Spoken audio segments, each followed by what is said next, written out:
Hello students. आज हम बात करेंगे 1920 से 1947 तक के इस भारतीय स्वतंत्रता आंदोलन की प्रमुख घटनाओं के बारे में। और उन घटनाओं में भी सबसे जो महत्वपूर्ण योगदान रहा था महात्मा गांधी का, उनके बारे में पढ़ेंगे। तो आज का हमारा टॉपिक है और उसी में हम रॉलेट एक्ट के बारे में सबसे पहले बात करेंगे, जो कि 18 मार्च 1919 को यह एक्ट पारित किया गया था।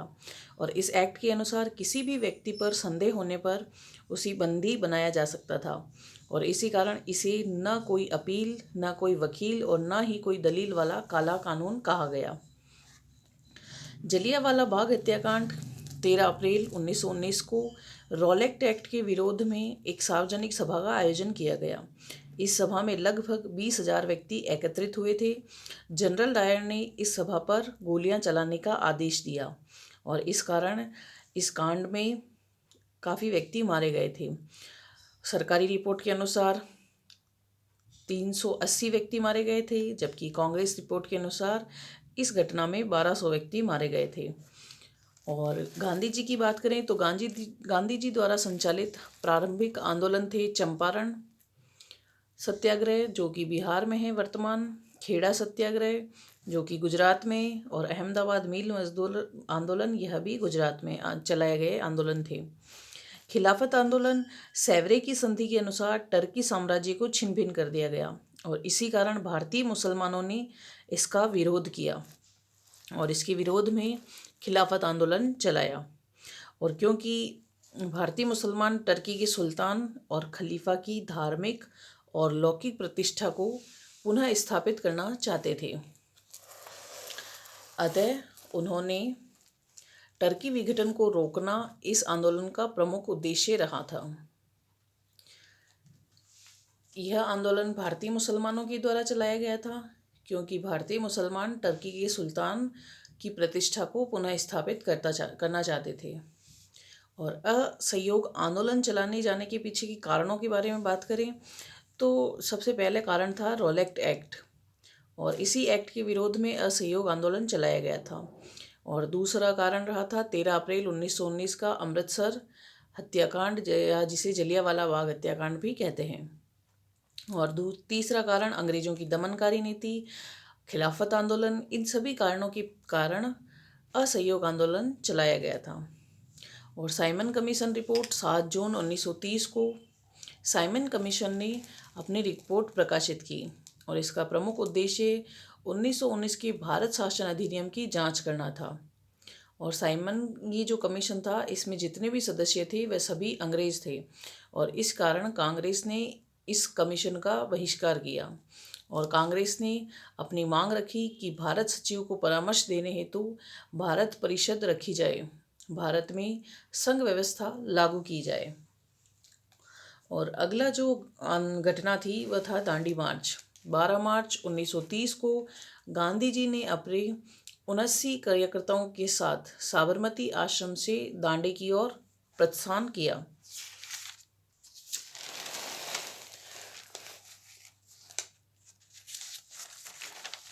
और लगभग 200 मील की पैदल यात्रा उन्होंने 24 दिनों में तय की। 5 अप्रैल 1930 को गांधी जी दांडी पहुंचे तथा 6 अप्रैल को समुद्र तट पर नमक बनाकर नमक कानून तोड़ा और इसी कारण 5 मई 1930 को गांधी जी को गिरफ्तार कर लिया गया। और इसी दांडी मार्च के साथ सविनय अवज्ञा आंदोलन की शुरुआत की गई थी। बात करेंगे हम आगे सविनय व अवज्ञा आंदोलन के बारे में। गांधी इरविन पैक्ट की प्रमुख शर्तों की बात करें तो 5 मार्च 1931 को गांधी एवं इरविन के बीच यह समझौता हुआ, जिसकी प्रमुख शर्तों में था कि राजनीतिक बंदियों को मुक्त कर दिया जाए, सरकार चालू मुकदमों को वापस ले ले, जब्त संपत्ति उनके स्वामी को लौटा दी जाए, कांग्रेस सविनय अवज्ञा आंदोलन स्थगित कर दिया जाए, जो कि दांडी मार्च के साथ शुरू हुआ था और इसी समझौते के साथ उसे समाप्त कर दिया गया या उसे स्थगित कर दिया गया।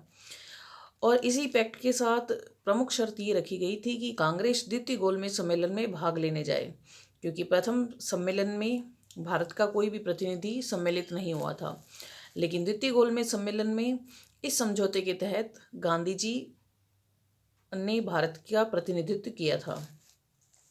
और नेहरू रिपोर्ट के प्रावधानों की बात करें तो भारत को तुरंत औपनिवेशिक स्वराज प्रदान किया जाए, केंद्र तथा प्रांतों में पूर्ण उत्तरदायी शासन स्थापित किया जाए, भारत में संघीय व्यवस्था लागू की जाए और सांप्रदायिक चुनाव प्रणाली को समाप्त किया जाए।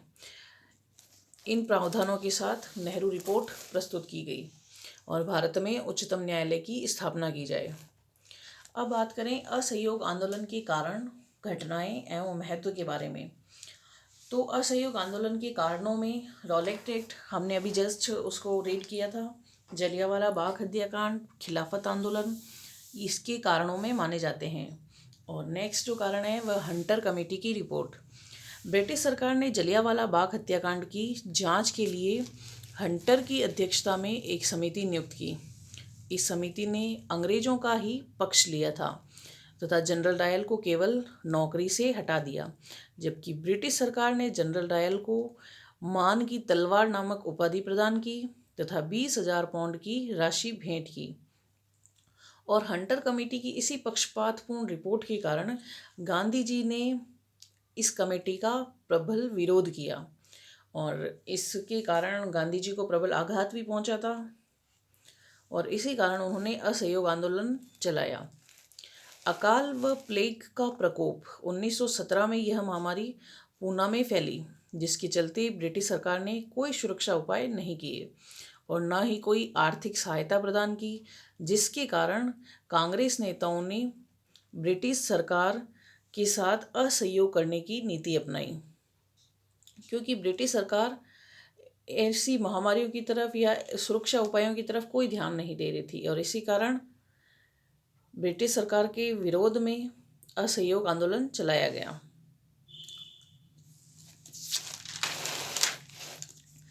ब्रिटिश सरकार की दमनकारी नीति के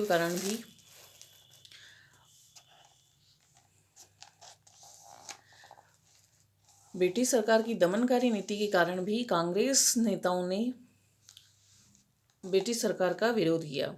15 अप्रैल 1919 को पंजाब के 5 नगरों में सैनिक शासन लागू कर दिया गया, क्योंकि जनता अमृतसर नरसंहार के विरोध में एकजुट होने जा रही थी। अतः उनकी गतिविधियों को रोकने के लिए ब्रिटिश सरकार ने अमृतसर के लोगों पर भारी अत्याचार किया तथा हजारों लोगों को जेल में डाल दिया। और इस दमनकारी नीति के कारण गांधी जी ने ब्रिटिश सरकार का विरोध प्रारंभ किया। 1919 के मॉन्टफोर्ट सुधारों की बात करें, हमने 1919 का भारत शासन अधिनियम पढ़ा था, वह यही है कि उसमें क्या क्या प्रावधान किए गए थे और वह प्रावधान केवल नाम मात्र के थे। उनमें शक्तियों का हस्तांतरण न के बराबर किया गया, जिसके कारण भारतीय जनता में असंतोष व्याप्त हो गया था। तो ये सभी कारण रहे थे असहयोग आंदोलन को चलाने के पीछे। और उसके बाद जब असहयोग आंदोलन के कार्यक्रम चलने लगे तो इन कार्यक्रम के दौरान जो जो घटनाएं हुई थी उनमें यह था कि सरकारी उपाधियां तथा अवैतनिक पदों का बहिष्कार किया गया, सरकारी दरबारों, उत्सवों तथा स्वागत समारोह में भाग नहीं लिया गया, सरकारी तथा मान्यता प्राप्त स्कूलों और कॉलेजों का बहिष्कार किया गया, सरकारी न्यायालय का बहिष्कार किया गया, विदेशी माल का बहिष्कार किया गया तथा स्वदेशी वस्तु का उपयोग किया गया। स्थानीय संस्थाओं की मनोनीत सदस्य ने त्यागपत्र दे दिया। 1919 के अधिनियम के अंतर्गत होने वाले चुनावों का बहिष्कार किया गया। सैनिकों, क्लर्कों तथा मजदूरों द्वारा मेसोपोटामिया में नौकरी का बहिष्कार किया गया और इसके अतिरिक्त रचनात्मक कार्यों पर भी बल दिया गया। रचनात्मक कार्यों में बात करें तो शराब का बहिष्कार, हिंदू मुस्लिम एकता पर बल, राष्ट्रीय स्कूलों तथा कॉलेजों की स्थापना, आपसी विवादों को सुलझाने के लिए पंचायतों की स्थापना, हथकरघा तथा बुनाई उद्योग को प्रोत्साहन दिया गया, सरकार को करों की अदायगी नहीं की जाएगी और इस प्रकार रचनात्मक कार्य संचालित किए गए थे। और इन सभी कार्यक्रम के दौरान असहयोग आंदोलन की प्रगति हुई। संपूर्ण देश में असहयोग आंदोलन शुरू हो गया और गांधी जी के आह्वान करने पर हजारों देशभक्तों ने असहयोग आंदोलन में सहयोग किया। ब्रिटिश सरकार ने दमनकारी नीति अपनाई तथा मोतीलाल नेहरू, जवाहरलाल नेहरू, सुभाष चंद्र बोस, मोहम्मद अली जिन्ना, चित्तरंजन दास, लाला लाजपत राय, शौकत अली आदि अनेक नेताओं को बंदी बना लिया और इस प्रकार बंदी बनाए जाने के कारण 1921 के अंत तक आंदोलन ने उग्र रूप धारण कर लिया और उग्र रूप के कारण चौरी चौरा कांड एक घटना घटित हुई और जिसके परिणाम स्वरूप इस आंदोलन को स्थगित करना पड़ा। यह घटना 5 फरवरी 1922 को चौरी चौरा नामक स्थान पर घटित हुई और इस घटना के कारण एक पुलिस चौकी को जला दिया गया जिसमें काफ़ी लोग जलकर मर गए और इसी कारण 12 फरवरी 1922 को बारदौली में कांग्रेस की एक बैठक आयोजित की गई और जिसमें आंदोलन को स्थगित करने की घोषणा की गई। इस कारण देशवासियों में निराशा छा गई और गांधी जी की आलोचना की गई। 10 मार्च 1922 को गांधी जी को गिरफ्तार कर लिया गया तथा 6 वर्ष का कारावास दिया गया और इस प्रकार असहयोग आंदोलन को स्थगित किया गया। संपूर्ण आंदोलन घटनाओं की बात करें तो गांधी जी की स्वतंत्रता आंदोलन में एक महत्वपूर्ण भूमिका रही थी, जो कि राष्ट्रीय आंदोलन में भी गांधी जी का मूल्यांकन कह सकते हैं। और इसके बारे में हम नेक्स्ट वीडियो में बात करेंगे कि 1920 से लेकर 1947 तक इस गांधी युग में गांधी जी ने अपना किस प्रकार योगदान दिया राष्ट्रीय आंदोलन में, तो उसके बारे में हम नेक्स्ट वीडियो में बात करेंगे। तब तक के लिए धन्यवाद।